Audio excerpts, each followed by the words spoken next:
Boa tarde, tudo bem? Então hoje nós vamos encerrar o segundo bimestre do conteúdo de ciências, tá? Então nós vamos falar sobre agora o uso da flotação no tratamento de água e de esgoto. Diariamente utilizamos a água em diferentes atividades. Em muitos municípios, a água passa por estações de tratamento de água, a ETA, antes de chegar às residências. O esgoto formado nas residências também deve ser tratado antes de ser despejado nos rios e mares. Esse tratamento ocorre nas estações de tratamento de esgoto, ETE. Inclusive, né, alguns moram próximo, tem uma ETE no Marileia, onde o esgoto é tratado. A flotação tem sido utilizada no tratamento tanto de água quanto de esgoto. Nesses casos, essa técnica ajuda a melhorar a qualidade da água a ser consumida ou despejada no ambiente. Veja a seguir uma representação da técnica de flotação em uma estação de tratamento de água. Então a letra A aqui, ó, bolhas de ar são injetadas na água ou no esgoto a serem tratados. Tá vendo? Bolhas são injetadas. As partículas sólidas aderem às bolhas de ar e são levadas para a superfície de onde são removidas. Aqui, ó, aqui em cima, a letra B, tá vendo? Aqui são as partículas sólidas que aderem às bolhas de ar. As partículas que são levadas para a superfície da água durante a flotação formam uma espuma que é removida. A flotação é considerada uma técnica de separação economicamente viável, pois apresenta baixo custo se comparada a outras técnicas. Além disso, é viável ambientalmente, né, para o meio ambiente, pois reduz o potencial poluidor das águas apenas com o uso de ar.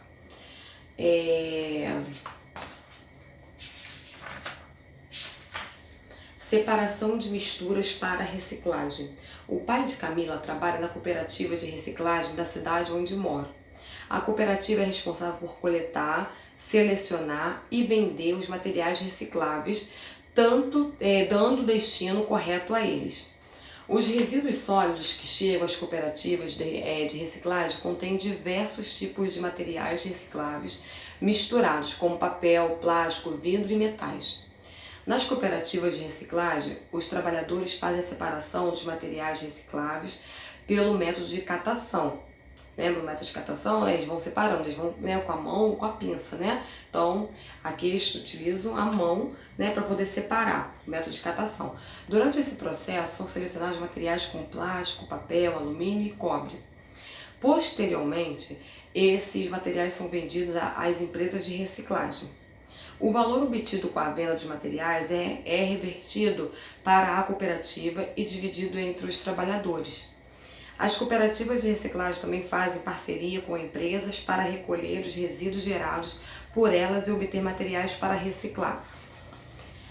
Os metais que contêm ferro também podem ser reciclados, sendo separados de outros materiais por meio de ímãs ou de eletroímãs conectados a guindastes.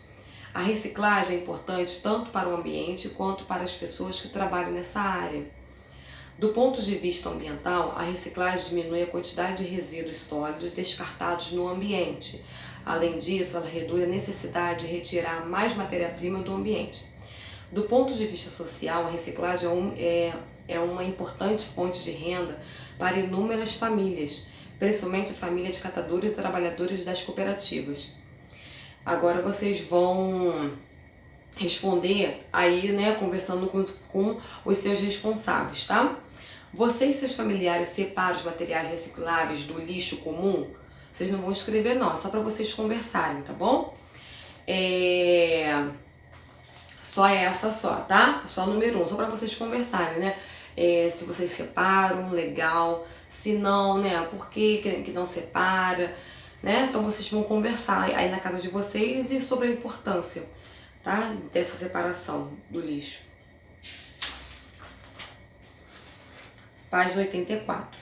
Agora, para poder fazer as atividades, 84, 85 e 86. Célio misturou água e um pouco de água em uma jarra.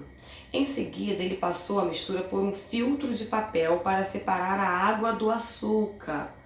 Letra A. Você acha que Célio conseguirá separar os dois componentes da mistura?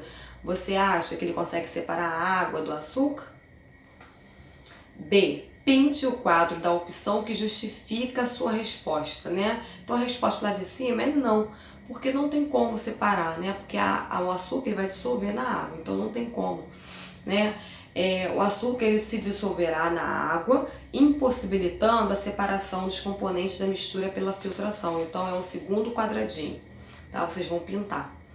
2. Inês misturou um pouco de terra a um copo com água.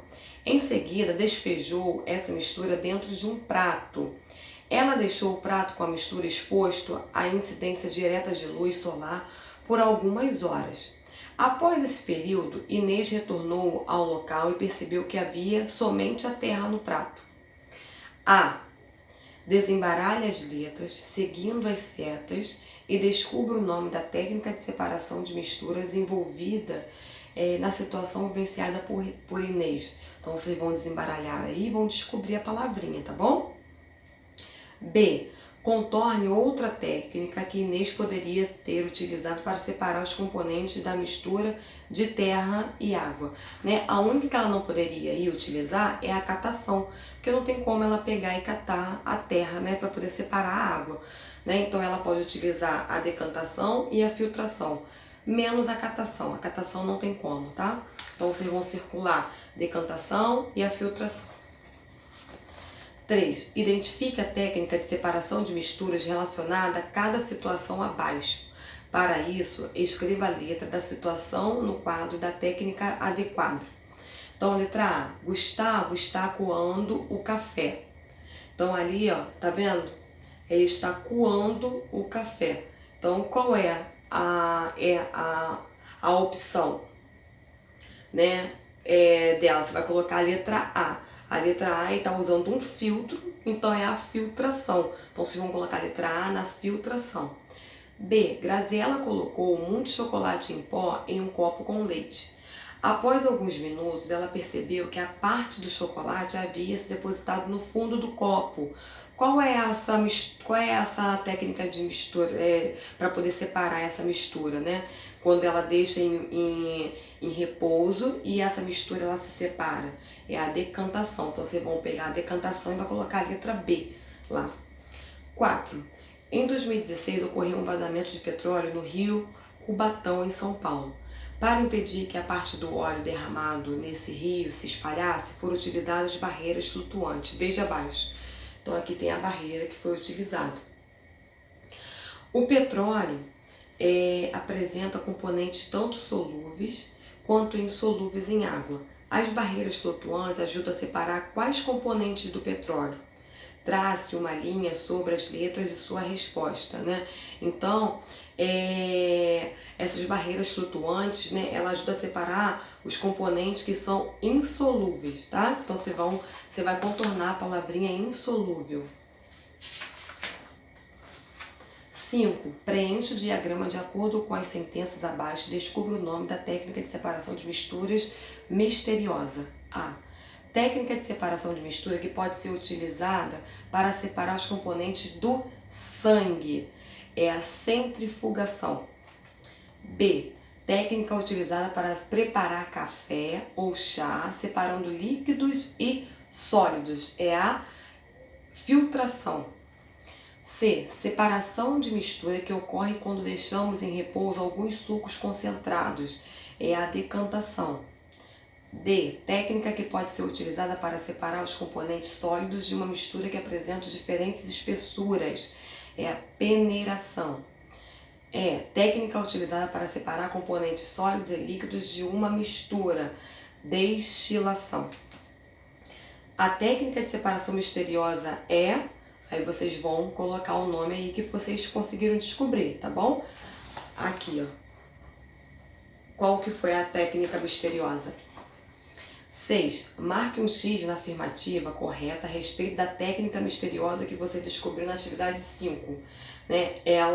Essa técnica é considerada a oposta da decantação, tá? Então é o primeiro quadradinho, vocês vão pintar. Bom? Beijos.